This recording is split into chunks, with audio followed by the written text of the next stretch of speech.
raio, sol de verão. A primavera está chegando, é o fim da solidão. O pardal encontrou casa, andorinha, ninho para si.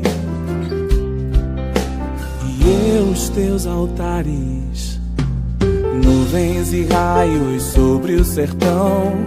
Avisa lá que está chovendo, é o fim da sequidão. Diz ainda que a gente conseguiu sobreviver à dor, que Deus mandou a chuva.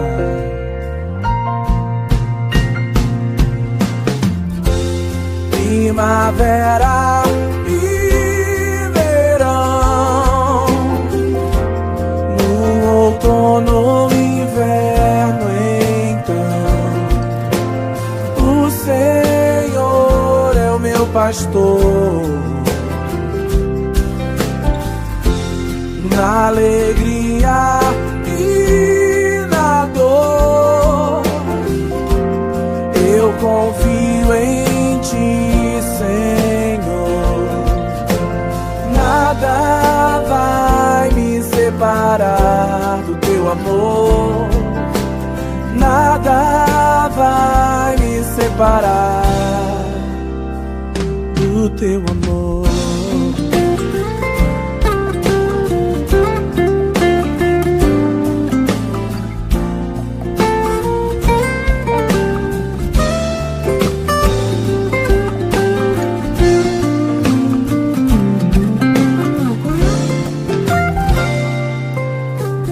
Nuvens e raios sobre o sertão. Avisa lá que está chovendo, é o fim da sequidão. Diz ainda que a gente conseguiu sobreviver à dor, que Deus mandou a chuva.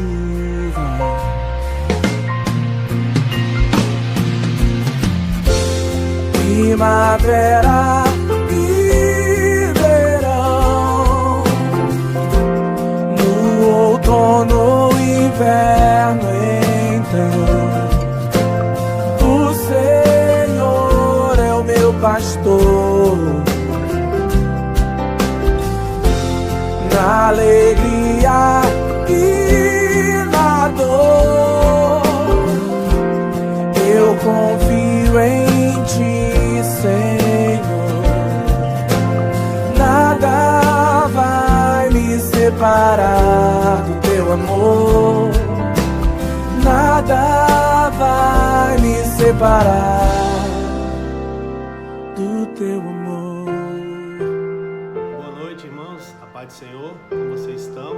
Espero que bem. Nós estamos aqui finalizando mais um dia de domingo, né?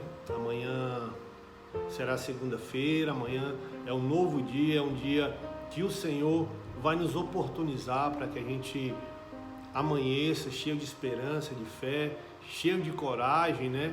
Que os nossos planos, né, sejam renovados nesse dia, que os nossos objetivos sejam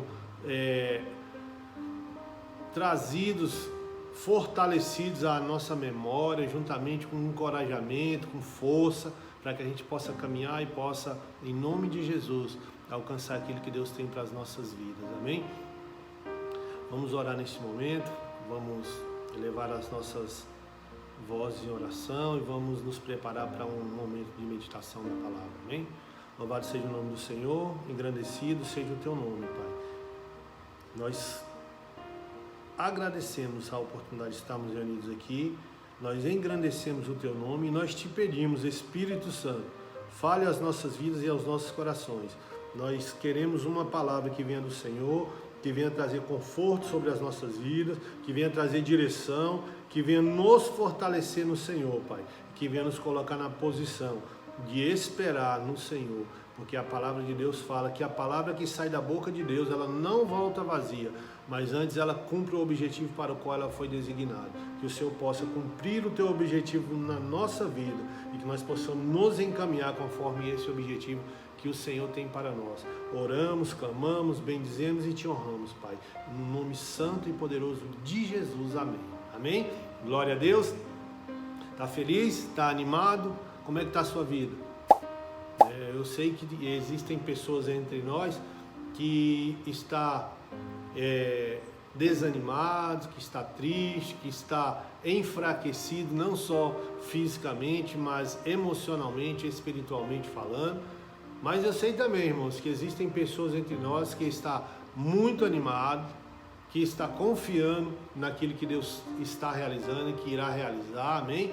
Que está confiando que a palavra de Deus vai se cumprir nas nossas vidas, que aquilo que Deus prometeu vai se realizar, não importa, irmãos, quais sejam as circunstâncias, quais sejam os relatórios que nós estamos enfrentando. Nós sabemos que o nosso Deus não muda. Se tem alguma coisa errada no curso das nossas vidas, no curso da humanidade, esse erro não está em Deus, amém? A certeza é que esse erro não está em Deus, esse erro está em nós. Então vamos nos ajustar, vamos nos posicionar, vamos entender muito bem o que Deus tem para as nossas vidas e vamos caminhar, né? Eu queria trazer uma meditação exatamente nesse sentido, porque é muito importante que a gente entenda que existe uma vida que deveria ser, né, uma vida ideal, uma vida que nós almejamos, uma vida que nós gostaríamos de estar vivendo, e existe uma vida real, uma realidade, que é a vida que nós estamos vivendo, são os passos que nós estamos dando, são os encaminhamentos que nós estamos realizando. Existe uma vida real e existe uma vida ideal, uma vida imaginária, uma vida que nós gostaríamos de estar vivendo e muitas vezes não estamos, né? E aí eu queria trazer alguma meditação nessa direção, porque, irmãos, dentro da meditação a gente passa a entender, quando você medita nos temas, medita nos assuntos e passa a refletir sobre as coisas que já aconteceram, as coisas que ainda irão acontecer, as coisas que estão programadas para acontecer, sobre todas as coisas. Quando você passa a refletir, você passa a ter um entendimento sobre o todo, né? E aí a gente não fica preso na parte. E aí muitas vezes o que acontece? A gente ficando preso na parte, ou seja, naquele momento, naquela circunstância, naquele fato, a gente passa a entender que a nossa vida toda, ela se resume àquele fato, àquele acontecimento, àquilo que está se passando neste momento, né? E eu quero te dizer que não, meu irmão. Os planos de Deus para as nossas vidas, ele vai muito além. Deus tem planos para nós que foram gerados, esses planos, antes da gente estar sequer no ventre das nossas mães. A gente nem era nascido e Deus já tinha um plano para as nossas vidas, ele já havia estabelecido. E os planos de Deus, irmãos, não tenha dúvidas que são os melhores. Às vezes a gente olha com os olhos naturais, com os olhos humanos e pensa, poxa, se acontecesse assim seria muito bom, né? E às vezes até acontece, e exatamente acontece para que a gente veja que aquilo que naturalmente a gente enxerga como sendo a solução para as nossas vidas, nem sempre é, né? Então eu quero trazer essa meditação para que a gente venha a nos posicionar, irmãos. A pior coisa que tem é a desinformação, e a segunda pior coisa que tem é você não se posicionar de acordo com o conhecimento que você tem. Quando isso acontece é terrível, sabe por quê? Porque a gente passa a ser norteado, a ser guiado, a ser pautado por coisas que não são reais, que não são verdadeiras, que são limitantes. Mas quando você tem um entendimento de que existe uma verdade, de que existe uma realidade, de que existe uma gama de situações, de coisas para se realizar nas nossas vidas, e que a gente não tem limitação da parte de Deus, a gente passa a ter uma vida livre, uma vida diferenciada, né? E aí você se lembra bem, quem já tem alguma idade já, né? Quem já viveu um tempo atrás aí, quando a gente vivia em uma realidade totalmente diferente da que a gente vive hoje, né? Que a gente não tinha tantas coisas que nos atraía a atenção, né? Como tecnologia, como comodidade, né? Essas coisas de conforto, de luxo, né? Antigamente essas coisas aí elas eram pouco acessíveis, então a gente conseguia viver e sobreviver sem elas, né? E era feliz. E exatamente a gente era feliz na simplicidade. Quantos lembram disso? Quando a gente era feliz na simplicidade. Não precisava de grandes coisas para nos alegrar, né? Não me lembro, irmãos, das pessoas banquetearem, né? Comerem do melhor, das melhores comidas, as melhores carnes, né? As melhores refeições todos os dias. Eram refeições simples, né? Muitas vezes era um arroz e feijão ali e uma mistura, né? Quando era um dia mais especial, agregava ali uma verdura, uma salada, né? Às vezes um frango, que era uma data comemorativa. Hoje não, hoje a gente subiu o nível, né? E as pessoas querem cada vez mais, e elas acham que esse conforto, isso é que vai trazer a felicidade, né? Carros luxuosos, antigamente nem carro quase não tinha carro, né? Era raro assim as famílias que possuíam um veículo, né? Aí a gente andava muito a pé, andava muito de ônibus, né? Andava muito de bicicleta e, poxa, a gente era feliz, né? E aí hoje você vê carros importados, carros de todo tipo, você vê as pessoas acessando aos bens naturais, né?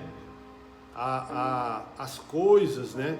Sendo acessadas, e todos os dias uma mudança no cotidiano, no dia a dia, coisas muito luxuosas, coisas muito grandes se achegam às casas, às famílias, né?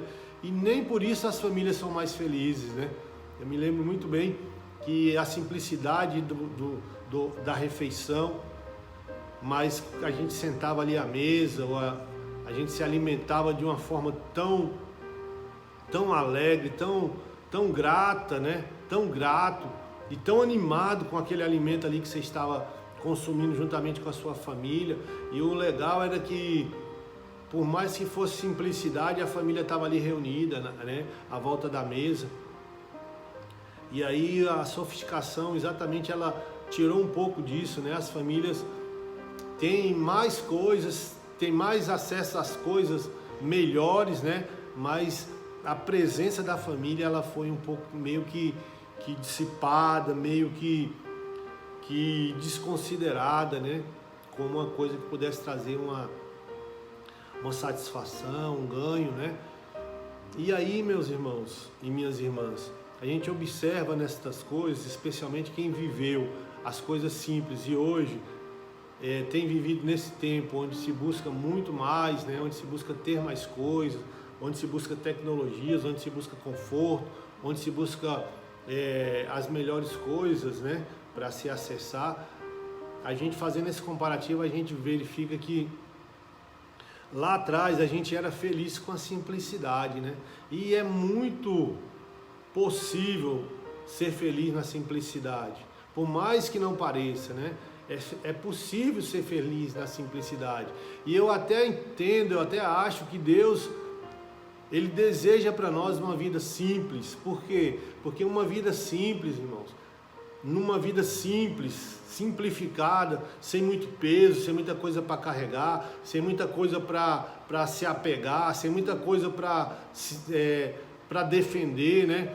A gente fica mais disponível, né? Fica mais vulnerável a Deus, né? A gente busca mais a aproximação de Deus, né?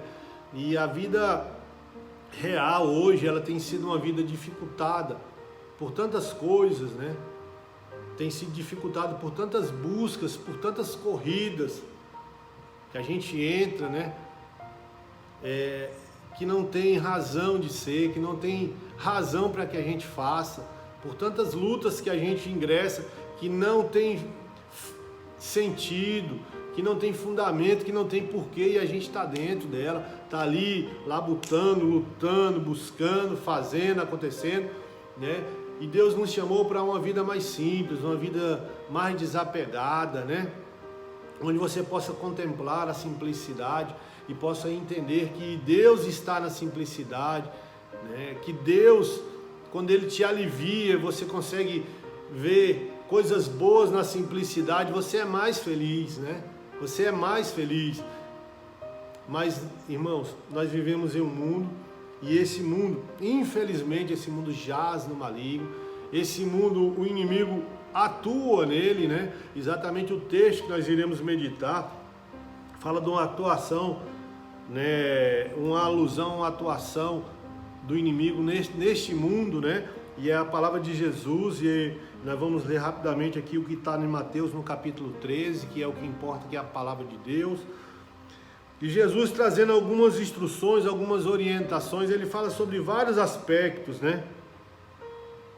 E ele, no capítulo 13, a partir do verso 12, fala: ao que tem se lhe dará, e terá em abundância. Ao que não tem, até aquilo que tem será tirado. Por isso lhes falo, por parábolas, porque eles, vendo não veem, ouvindo não ouvem, nem compreendem. Neles se cumpre a profecia de Isaías: certamente ouvireis, mas não compreendereis. Certamente vereis, mas não percebereis. Pois o coração deste povo está endurecido, e ouviram de mau grado com seus ouvidos, e fecharam seus olhos, para que não vejam com os olhos, ouçam com os ouvidos, compreenda com o coração, e se converta, e eu os cure, né? Então Deus está falando de uma realidade que estavam assolando aquele povo naquela situação, e Jesus Cristo, o Filho de Deus, pessoalmente estava presenciando uma realidade. Ele trouxe à memória que essa realidade já esteve lá atrás, nos tempos do profeta Isaías, estava nos tempos de Jesus, e ela está nos tempos de hoje. Qual realidade? Exatamente a realidade onde as pessoas têm a oportunidade de ouvir a voz de Deus e de não endurecer o coração, mas seguir aquilo que Deus tem para nós. Mas elas preferiram e preferem endurecer o coração, fechar os olhos, tapar os ouvidos e não entender aquilo que Deus tem falado às nossas vidas, a direção que Deus tem trazido para as nossas vidas.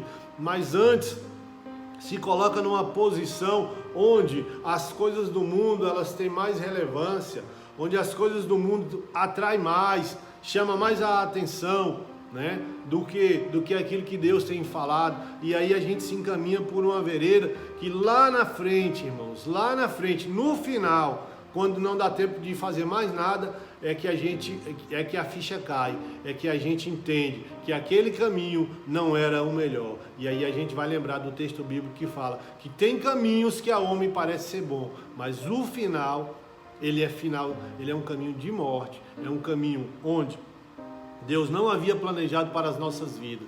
Qual foi o caminho que Deus planejou para as nossas vidas então? É um caminho onde a gente possa olhar para Deus, a gente possa ouvir o que Deus tem a falar às nossas vidas, e a gente possa guardar o nosso coração para que nele habite a palavra de Deus. Quando, irmãos, nós andarmos nesta direção, aí sim nós viveremos a vida ideal. Qual a vida ideal? Aquela que nós almejamos, uma vida cheia de paz. Irmãos, não tenha dúvida. Muitas pessoas, elas traçam um paradigma, um panorama de uma vida que seria a vida ideal. Uma vida ideal onde a felicidade existiria quando algumas coisas acontecessem, quando algumas coisas chegassem, quando algumas coisas fossem adquiridas. Eu quero te assegurar aqui, sem medo de errar, irmãos, que a vida ideal, com alegria e com paz, está na simplicidade, está em você se voltar para Deus, em você gastar tempo naquilo que Deus tem para a sua vida, naquilo que Deus planejou para você. Está em você olhar para a palavra do Senhor, se alimentar dela e sair logo em seguida e praticar aquilo que Deus tem para nós. Esta é a vida ideal, e Jesus Cristo estava nos assegurando sobre estas coisas. Irmãos, quando a gente entender esta realidade, quando a gente entender o que Deus tem verdadeiramente para nós, que é a simplicidade, que é o andar com Ele, que é o estar atento àquilo que Ele tem para nos comunicar, é o estar atento em ser rápido, em agir, né, diante daquilo que Deus pretende para as nossas vidas, né? Quando nós entendermos estas coisas e nos apresentarmos, e o Senhor, quando Ele nos chamar, a gente rapidamente nos apresentarmos e dissermos: eis-me aqui, Senhor, estou ouvindo, estou atento, estou esperando de Ti, nós vamos entender que a felicidade real, a felicidade verdadeira, duradoura, genuína, aquilo que eu tanto buscava em outras fontes, está na única fonte de vida, de paz e de alegria que é Jesus. Jesus Cristo nos traz essa instrução, que nós possamos ficar com ela, porque a vida ideal, ela está desenhada aqui na palavra de Deus no Salmo 23, que ela fala assim, irmãos, e às vezes eu não entendo a gente vive parecendo que a palavra de Deus não nos traz instrução real, não nos traz instruções verdadeiras, que ela não é digna de creditação, né? Da gente se guiar por ela, porque o Salmo 23 fala, o Senhor é o meu pastor e nada me faltará, deitar-me faz em verdes pastos, guias-me mansamente a águas tranquilas, refrigera a minha alma, guia-me pelas veredas da justiça por amor do teu nome.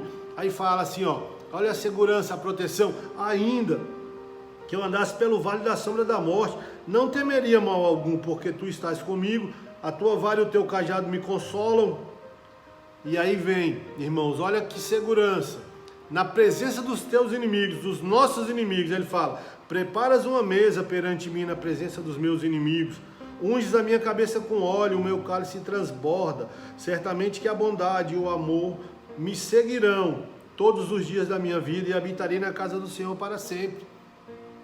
Essa é a realidade de vida que Deus tem para nós, que a gente reconheça que Ele é o nosso pastor e que nada nos faltará. Ele nos faz deitar em verdes pastos, ou seja, nos traz segurança, nos traz provisão, né? Nos traz tudo aquilo que nós necessitamos para uma vida digna, uma vida honrada, uma vida em paz, com tranquilidade, uma vida que a gente possa ter condições de ouvir a voz do Senhor e de andar nessa direção daquilo que Deus comunica aos nossos corações, uma vida que, ainda que venham as tribulações, que venham as angústias, que venham as provas, né? Ele fala, ainda que eu ande pelo vale da sombra da morte, não temerei mal algum, porque tu estás comigo, a tua vara e o teu cajado me consolam, né? Ainda que nós tenhamos inimigos, ainda que nós tenhamos ataques, que nós venhamos a sofrer ataques, essa palavra fala que Deus prepara para nós uma mesa na presença dos nossos inimigos. Ele unge a nossa cabeça com óleo, o nosso cálice transborda, né? Deus nos coloca numa posição não só de livramento quanto aos ataques dos inimigos, não só de livramento contra os dardos inflamados, contra as setas que são lançadas contra as nossas vidas, mas nos coloca numa posição de honra, onde quem está de lá nos atacando pode nos ver de cá, banqueteando, se deleitando naquilo que Deus, na mesa que Deus preparou para nós. E é esta a vida que Deus quer, é uma vida de confiança, uma vida ao lado dele, uma vida onde nós entendamos de uma vez por todas que o Senhor é o nosso pastor, que é Ele quem cuida de nós, é dele que vem a nossa provisão, é dele que vem o nosso socorro, o nosso escape, é dele que vem a nossa proteção. Quem nos honra é o Senhor. Toda a boa dádiva, todo bom dom perfeito vem dele. Que nós possamos entender que todos os dias das nossas vidas a bondade e o amor dele nos seguirão. E nós habitaremos na casa dele para sempre, eternamente, glória a Deus. Então que você possa entender que nós temos um Deus que é Senhor, que é pastor, e que tem cuidado das nossas vidas, e que tem pastoreado as nossas vidas com excelência. Amém? Nós temos motivo para nos alegrarmos nisso, amém? Então que o Senhor aplique no teu coração esta palavra, que ela te fortaleça, te encoraje, te estimule, e que você possa se encaminhar de acordo com essa verdade, que é Cristo em nós, a esperança da glória, amém? Então glória a Deus, glória a Deus. Tenha uma boa semana, uma semana abençoada, uma semana de vitória, uma semana de realizações, uma semana que você vai ser surpreendido pela bondade do Senhor, amém? Fiquem na paz e até a próxima semana. Vamos orar? Senhor nosso Deus e nosso Pai, te agradecemos e te engrandecemos nesta hora, Pai. Obrigado por este momento, essa oportunidade de estarmos reunidos. Queremos orar, ó Deus, agora intercedendo. Nós temos uma lista de pedidos de oração, que nós conhecemos aquela lista, ó Deus. Sabemos aqueles nomes que ali estão e quais são os motivos de oração, Pai. E nós queremos colocar cada um agora na sua apreciação, na tua presença, Deus. E clamar a Ti, Senhor, que o Senhor esteja dando resposta, ó Pai, que o Senhor esteja sendo o nosso socorro bem presente na angústia, Senhor, aquilo que nós temos buscado, que nós experimentemos no Senhor. Oramos especialmente pela vida da nossa irmã Leda, que está enfrentando um problema de saúde. Pai, nós sabemos que tem um relatório desfavorável, mas nós cremos em milagres, Senhor, cremos na Tua mão poderosa, cremos no Teu poder de restauração, ó Deus, de qualquer sintomas, de qualquer problema, Senhor, de qualquer relatório que seja natural, Senhor, que seja na saúde física, na saúde emocional. Nós queremos, ó Pai, clamar, ó Deus, que o Senhor esteja agora, em nome de Jesus, agindo, ó Pai, em favor da Tua filha e agindo, ó Pai, para favorecê-la em nome de Jesus, Pai. Que nós tenhamos uma semana abençoada, uma semana de vitória e que o amor de Deus, o nosso Pai, a graça redentora, salvadora do nosso Senhor e Salvador Jesus Cristo, a comunhão, a consolação do Espírito Santo, ó Deus, esteja sobre as nossas vidas em nome de Jesus e que, ó Pai, nós tenhamos noites de sono tranquilo, de sono restaurador, em paz, nós possamos deitar e logo pegar no sono, porque o Senhor nos faz repousar em segurança e quando acordarmos, Senhor, tenhamos dias, ó Deus, resplandecente como luz nesta terra, porque somos Teus filhos e a nossa segurança está em Ti, Pai. E a Bíblia fala que o Senhor é a nossa proteção e isso nós cremos em nome de Jesus, para a glória de Jesus. Amém. Amém? Glória a Deus, uma semana abençoada, uma semana de vitória. Estaremos aí nos próximos dias dando novos encaminhamentos em relação à preparação, né, para o nosso retorno presencial, que está muito próximo. Eu creio que no próximo mês a gente já vai estar começando as nossas reuniões presenciais. Nós vamos fazer isso de forma gradual, vamos voltar aos poucos, vamos ter o distanciamento aqui das cadeiras, vamos ter aqui os protocolos sanitários, álcool em gel, tapete, etc. É tudo aquilo que é exigido pela legislação sanitária. Nós teremos aqui toda a preparação, irmãos. Então vá criando expectativa. Está chegando o dia da gente voltar presencialmente. Creia no Senhor. Se cuide, cumpra os protocolos. Amém? E logo, logo estaremos reunidos aqui. Esperamos contar com todos assim que nós retornarmos. Amém? Nós temos realizado várias ações. Agora mesmo a gente tem uma ação social que vai ser cumprida aí, que é a campanha do agasalho, né, e do cobertor. É um tempo de frio, né, irmão? Já está frio, mas o mês que vem a gente sabe que é um mês que o frio chega mesmo com vontade. Existem, não sei se os irmãos sabem, mas existem pessoas que morrem de frio, sabia disso? Verdade, literalmente as pessoas morrem de frio. Então um agasalho, um cobertor, alguma coisa que a gente possa minimizar aí o sofrimento de algumas pessoas, né? A gente não pode alcançar todas, mas dentro das nossas possibilidades a gente vai agir, a gente vai se encaminhar e Deus vai dando aí a direção para nós, amém? Que os irmãos possam continuar fazendo as suas contribuições em ofertas, em dízimo. É fundamental, porque a igreja está em atividade. Nós temos feito algumas ações que têm demandado aí alguns recursos, né? E a gente precisa realmente de contar com os irmãos, para que os irmãos continuem fiéis e que Deus possa recompensar cada um que tem se mantido fiel e que tem patrocinado esta obra, que é a obra de Deus, irmãos. Vai chegar um tempo aí que nós vamos entender perfeitamente que todo o sacrifício que nós fizemos, que todo passo que nós demos, foram passos na direção daquilo que Deus realmente desejava para as nossas vidas, amém? Então que o Senhor aplique todas essas coisas nas nossas vidas, que nós tenhamos uma vida leve, suave, uma vida em paz, onde os nossos pesos, nossos fardos sejam trocados pelo de Jesus, que é leve, amém? Que é suave, e que nós possamos reconhecer aí o senhorio de Deus e que isso possa nos trazer essa alegria em nossos corações, amém? Fiquem na paz e nos falamos aí através dos grupos, das redes sociais. A gente está aí no Instagram, no Facebook, está no YouTube. A gente vai se falando, irmão, vai se comunicando e na medida que as coisas forem acontecendo, a gente vai participando para vocês, tá bom? Fiquem na paz.